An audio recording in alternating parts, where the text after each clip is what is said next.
Welcome back to another episode of Network is My Network. This is Rel Purnell, aka Cautious Rel. On the other end, you see my guy over there, Jay Hall. And in the middle, we got a special guest here. Self help, self care, Yes. awareness, all the Uh-huh. above, mental health, the connoisseur. Her name is Elisabeth Hoekstra. We thank you for joining the show. We thank you for joining the podcast, and we're glad to have you here. Yeah. Thank you so much for having me. I really appreciate it. And yeah, I mean, mental health is really the basis of everything. So I'm glad that we're here talking about it today. Absolutely, absolutely. For those who are not familiar with who you are, could you give a brief introduction to who you are?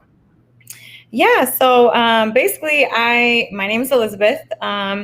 I am a realtor. I am also the director of operations with a pretty big company, Forbidden Knowledge. I have, built many businesses over, the past, let's see, about 10 years now. I helped build an inspection company. I actually had 30 different real estate agents under me at a moment in time. So I had a real estate team.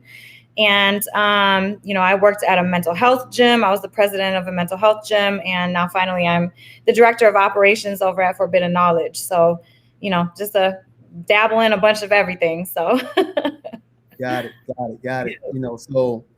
Doing our little research, we see that you're into, that whole space, and I like what you call it, biohacking. yeah, Your life. yes. Um, was that something that you was always interested in? Did you stumble upon it? Like how did you even get to that space? Man, so interestingly enough, when I was younger, I actually was always interested in taking supplements, like I always took like probiotics. I remember that was one of the first supplements that I ever took, and I was only 12 years old when I started researching what that even was. Now, fast forward, I had a life full of crazy, and I've had a bunch of different traumatic experiences that I've dealt with and went through. And so to get where I'm at today, it's taken, it's been one of these rides, like up and down the whole way. And honestly, I mean, I really came to consciousness and awareness through biohacking when I really got deep into it. I got deep into biohacking maybe about 4 years now, four years ago. And over the past 4 years, I've experienced probably over about 50 holistic different modalities, anywhere ranging from acupuncture, energy work like Reiki, somato emotional release body work, just everything, neurofeedback. I mean, red light therapy. I take a whole bunch of different supplements. I mean, I just, I use biohacking to really stay conscious, stay aware. And I'm a type of person, like, I really want to live like optimally all the time. So it's important for me to always feel good, and coming from where I came from a very unconscious state throughout the trauma that I've experienced in my life. So, um, coming from a very unconscious state to where I'm at now, it's just the contrast is so real that I just, I'd never stop biohacking. So, Hey Jay, you want to jump in right quick? Yeah, so the slightly transition, and I got to do some deep diving on that as well because I love taking supplements and I'm trying to focus more on that. But your background, that part of what applies to me is I'm a realtor as well, and mhm. you talk about self care, mental health, and one of the conversations that I've been having with real estate professionals, whether it's currently, previously in the business, whatever the Mhm. case may be, is that mental health is so big in real estate now, and not Mhm. even from just an agent perspective, but from a Mhm. client perspective, because the market in many states has been so aggressive Yeah. that if you aren't mentally stable with what you have going on right now, Mhm. the whole process can overtake you. So I wanted to get your thoughts from a real estate perspective.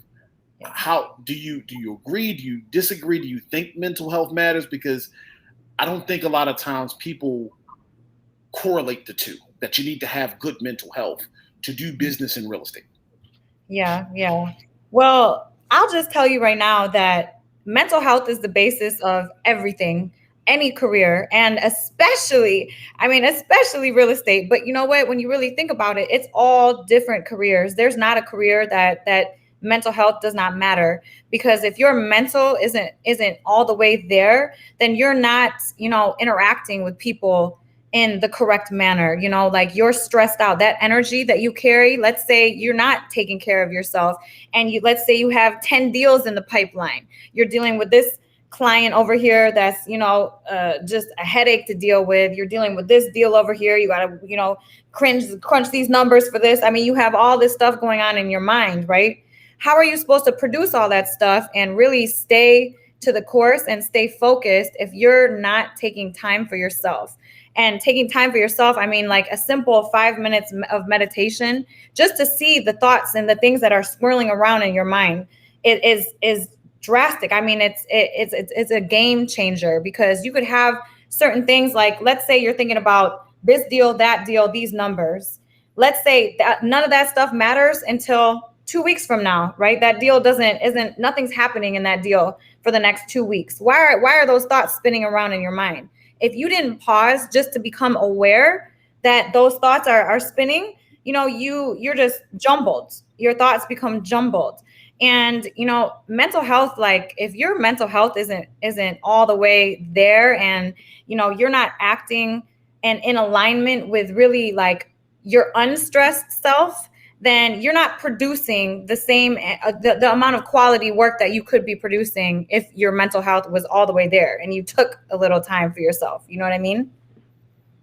1000%. Makes complete sense. One more question, Raul, and I'll turn it back over to you. So one of the things I experienced in my career before I became an entrepreneur that was very weird and out of the box, but I wonder why more companies don't do it. I worked for an organization that they had a random room that they turned into a room with a pool table. Mm-hmm. And it seemed stupid and corny, right? But the theory behind it was, if you had a tough situation in a deal, or, you got some money that you got to reconcile, or whatever the case may be, just stop and go and shoot a game of pool. And I ended up learning how to play pool in that setting. And I really didn't value it. It was just like, okay, I need to kill 10 minutes and get a breather, or whatever the case may be. But as I've gotten older and matured, and then now moved into this entrepreneurial space, I understand the theory behind it, because that place had probably some of the best retention that I've seen an organization have. So I wanted to get your thoughts, because you had just said that mental health applies to any career. Do you think going forward for companies, if they want to retain top talent, that having the thought process of prioritizing mental health will assist? Or do you think companies are going to be able to continue with this, sit here 12 hours, eat your lunch at the desk, shut your mouth, and give me your best production, and that's going to work? I definitely think that companies really need to address mental health and mental health issues. Your retention will be way better if you address those things, because, I mean, you're not having the same amount of stress within the workplace. If you're taking care of your mental health, you're not having the same kind of interaction that might be negative in the workplace if you're addressing mental health, and really, I mean, it's just creating more space within people, because right now, I mean, especially after the pandemic, like, everybody is in fight or flight. I mean, and literally, I mean, within your biology, that changes the way that you think, like, because the blood from your prefrontal cortex goes to hindbrain. And so, like, literally, you're not thinking from your logical thought-provoking, prefrontal cortex. You're thinking with your reactor mode. So everyone right now is literally like a walking reaction. So they have no space to even contemplate an organized thought about what they're doing.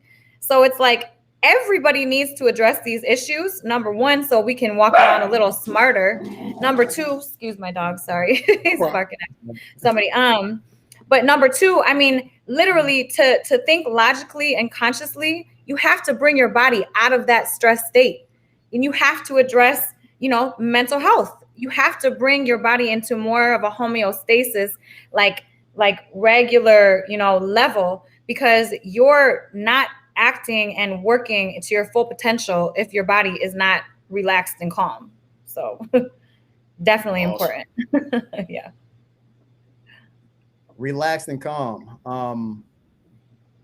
So I was watching, a little bit of, your shows, and this is new to me, very new to me. But it's interesting. I'm like, okay, this helps that helps this. Um, you guys spoke about not eating before you go to sleep because it keeps you maybe sleep, but it's again, I'm new to this, so I'm going to butcher it, but I know you're going pick it up and explain it very well. You guys talked about you talked about how the body is still kind of is awake and is still functioning, so you don't get the proper sleep. I think you called it sleep deep. I don't want to butcher it, but it's along those lines. Could you just fill us in a little bit of that, like why not? Why not to eat a full meal at 11 p.m. You just came home, you're super tired, but you're hungry. Yeah. Yeah. So, if you eat right before you go to sleep, and when you sleep, you're supposed to what? You're supposed to be resting, right? Complete rest, and your body is supposed to be recovering. Your brain and body actually detox inside your sleep. So if you're not sleeping, then your body's not doing any of those things. Now, when you eat right before you go to bed, your body is digesting that food. So is your body resting at that point? I don't think so. It's working, right? Your body is going to be digesting that food for the next 2 to 3 hours. So you're not going to get into these deeper levels of sleep. There's 3 different levels of sleep. It's light sleep, deep sleep, and REM sleep. And you need all 3 to be able to recover fully. And sleep is like the number one thing, when it comes to mental health. If you're not getting into good deep sleep, your body is not recovering. Your brain is not detoxing, which can cause brain fog, and literally just get wrapped up with a bunch of toxins in your brain, and you're trying to act, smartly throughout the next day. And it's just impossible. It's impossible. So, I mean, deep levels of sleep and the correct levels of sleep is definitely so, so important. So I wouldn't recommend people eat 2 to 3 hours before they go to bed at night. It will definitely affect your sleep. So for sure. And also, I guess getting the proper amount of sleep. Because us entrepreneurs and business owners, man, we'll work day in and day out, come home, still do more work, only get maybe 3-4 hours of sleep, and wake back up, and then we're right back at it. That's something that that we're so gung ho about reaching our goals. We're like, oh no, we sleep when we did. I know that's really like the worst thing that you can do. Grind. Yeah, it's not good, because honestly, you're working busy. Like a lot of entrepreneurs that I've coached and that I've seen, like they're just busy, busy, busy. But are you being effective? Which is really like there's a difference. Like, are you being effective and busy, or are you just spinning wheels? And a lot of entrepreneurs get caught up in spinning wheels, and that has a lot to do with mental health, because you're kind of just you're always reacting, and you're always, piling. I got to get this done. I got to get that done. But are you being efficient? So. I agree. And Rel, one thing I want to throw on, because it's Elisabeth's breakdown was perfect. As I'm learning in my own journey, I got as a part of my workout and trying to get myself together, I got a Fitbit. And I try to remember every day to sleep in it, right? But in my Fitbit, when I sleep in it, the app tracks my sleep. And, just you, and this is content not just for you, Rel, but for the folks watching as well. It's interesting because it tracks exactly what Elisabeth talked about. And looking at it, the first thing I noticed was like, man, my REM sleep is trash. Like, I got to get my life together, right? And then on a day-to-day basis, you'll notice, and what I started to notice is that when I got certain levels of sleep, my productivity, like 7 a.m., I'm ready to go. I don't need any coffee. I'm not running the food. I drink a glass of water to start my day. And where I've grown with it is now, as I'm learning it, and Elisabeth, once again, I am not the authority on this, but for what I've learned, like you said, you need to get as much sleep as possible. And the first thing that should enter your body should be water. And it's supposed, I'm trying to learn the benefits of it, not just from a health, but from a mental perspective.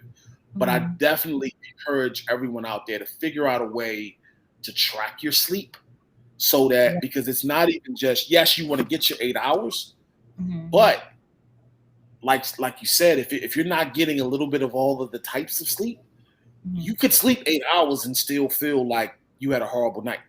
Yeah, absolutely. Wearables are so important. I have an Aura ring that I wear, and I mean, it changed my whole life. Like literally, you have to, in order for you to really like change something, you have to become aware of it. So, you could be waking up restless and stressed out and just not know what's going on. You could think that you're just depressed, and you have depression, but really it could be your sleep.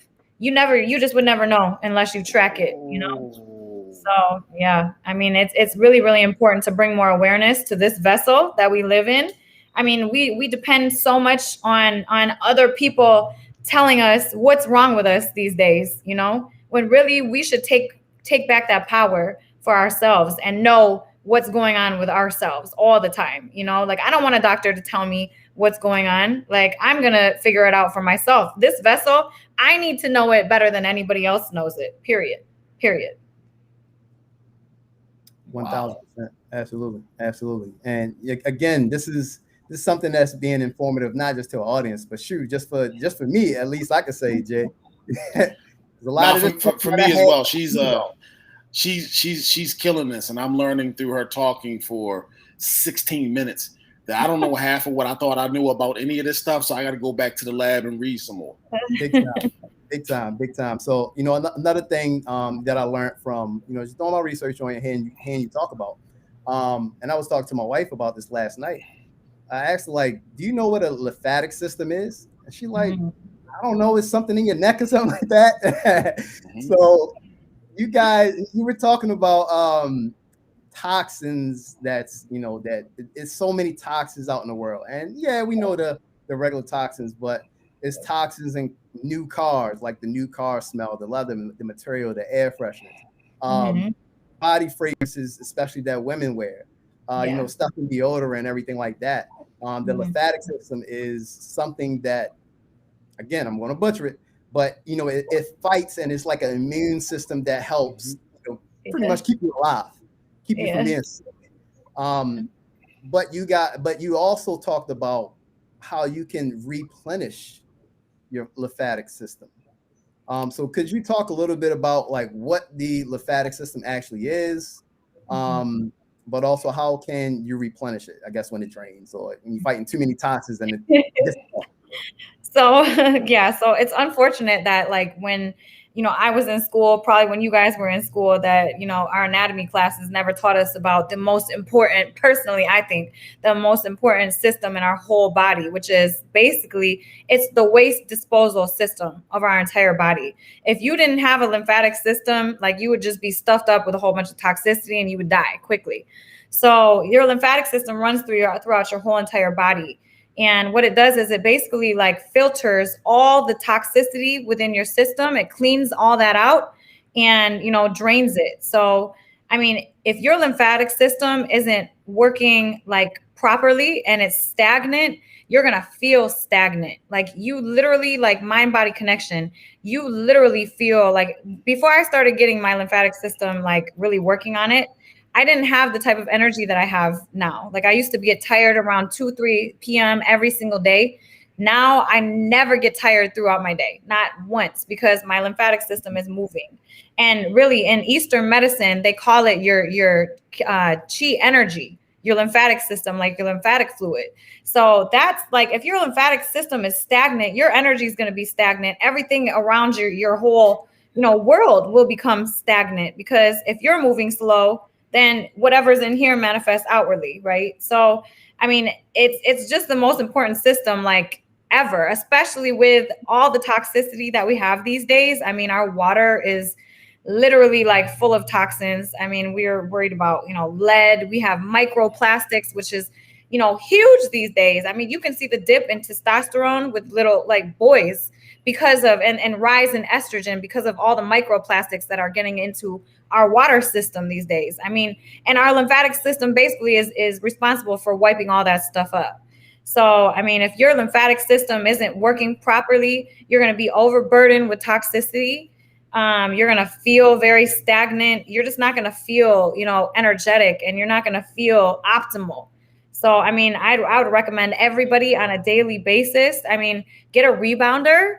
like jump, that really helps your lymphatic system. Walking helps your lymphatic system, because if you're not moving, your lymphatic system is not moving. So you have to, be walking or jumping or doing something in order for your lymphatic system to be working properly. So it's important stuff.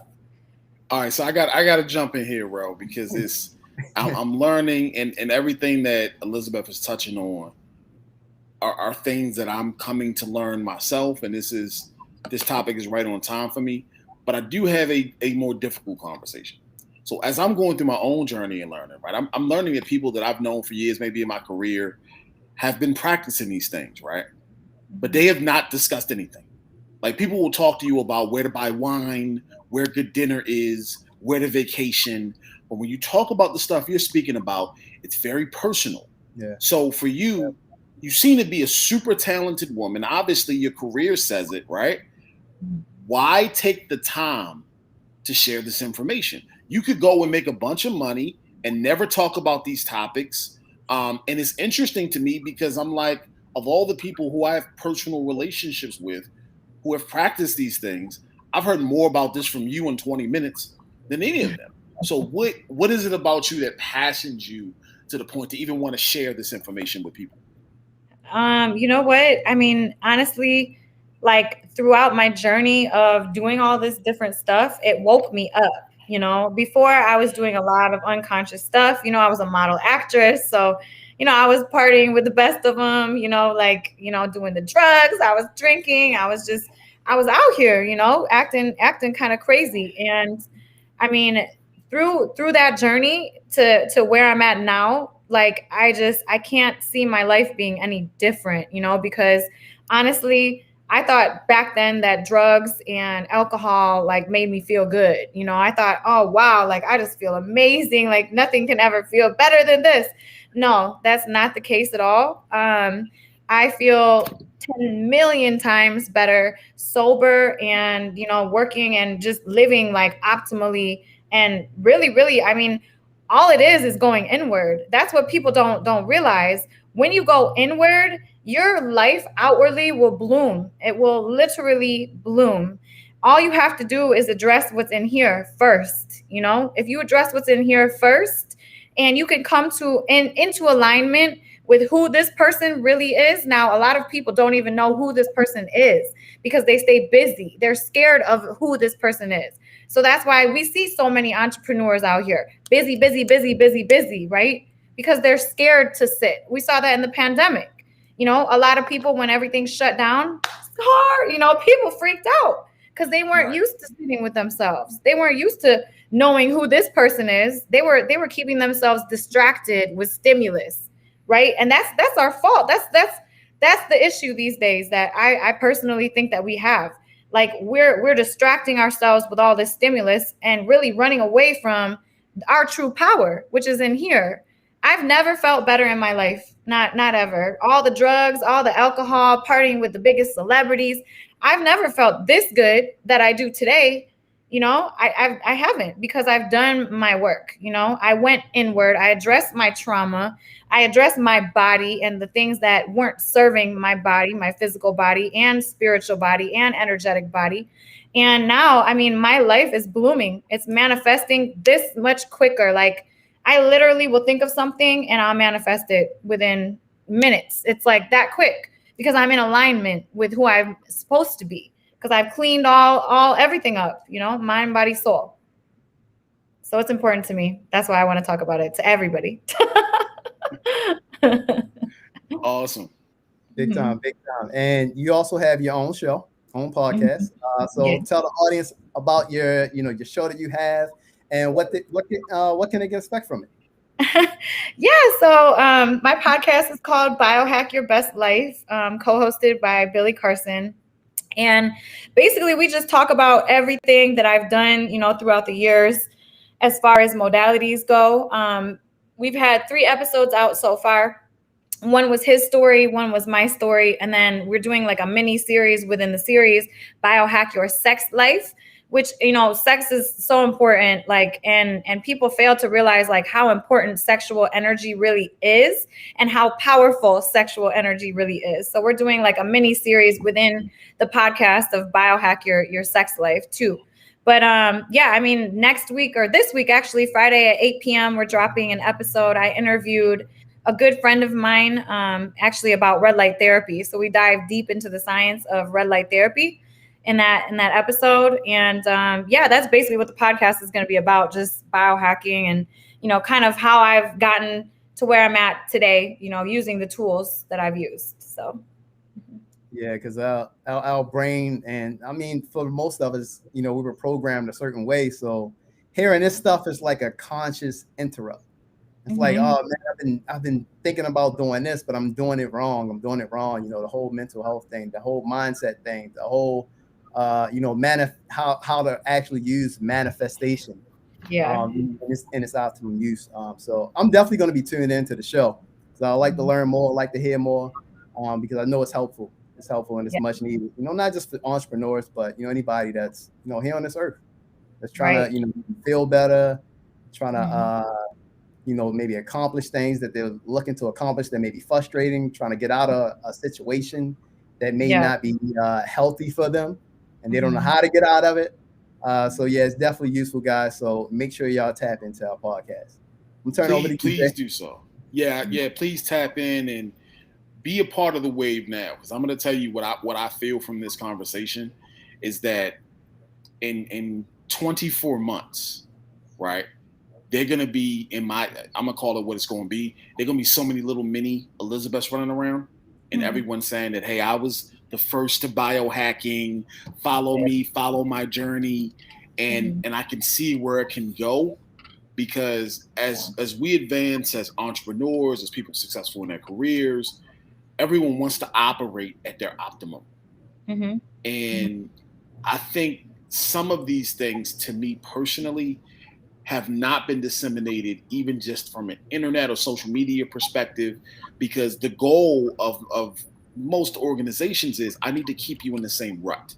I need you to have the same routine. I need you to eat the same lunch, take the same route to work, because the more conscious you become, to your point, maybe you'll manifest something, and manifesting says, hey, I should go start this. Why am I here now? Right? So I don't think that there's any incentive for anyone to put the information out. But just like a few years ago, entrepreneurship wasn't sexy, in my opinion. You know, people would minimize it or diminish it into, oh, you own a food truck or you make some money on the side. And then it became like this jazzy, sexy thing that like, oh, I'm an entrepreneur. We're all entrepreneurs.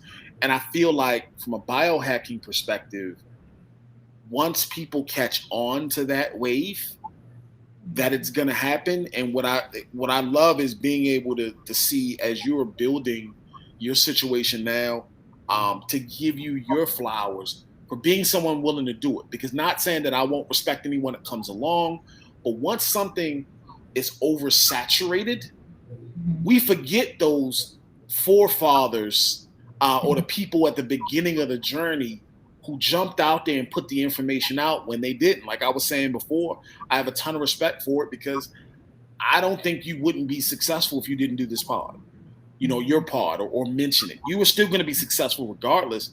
And these are things as people we need to know, because I'm going to be honest, over the last month in my own journey, and even in this conversation, I've been thinking about, yeah, okay, my career's been well, but if I had my mind together, if, like you said, if I was if I was tuned into those things, how much more optimum could I have been? So I appreciate you even coming on our platform and sharing this, because you didn't have to do it.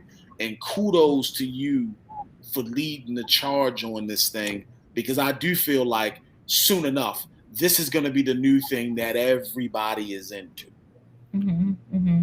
Man, thank you so much. I appreciate that. And you know, it's just important. People don't realize how powerful they really are. You know, that's what society's conditioning has caused us these days, which is sad, because honestly, the power is inside here. All of the power, all of it. You literally, once you can align with self, like you can do whatever you want to do, and it will be successful in whatever your eyes perceive it to be. You know, that whatever your lens says is success, that's what you will manifest if you go inward.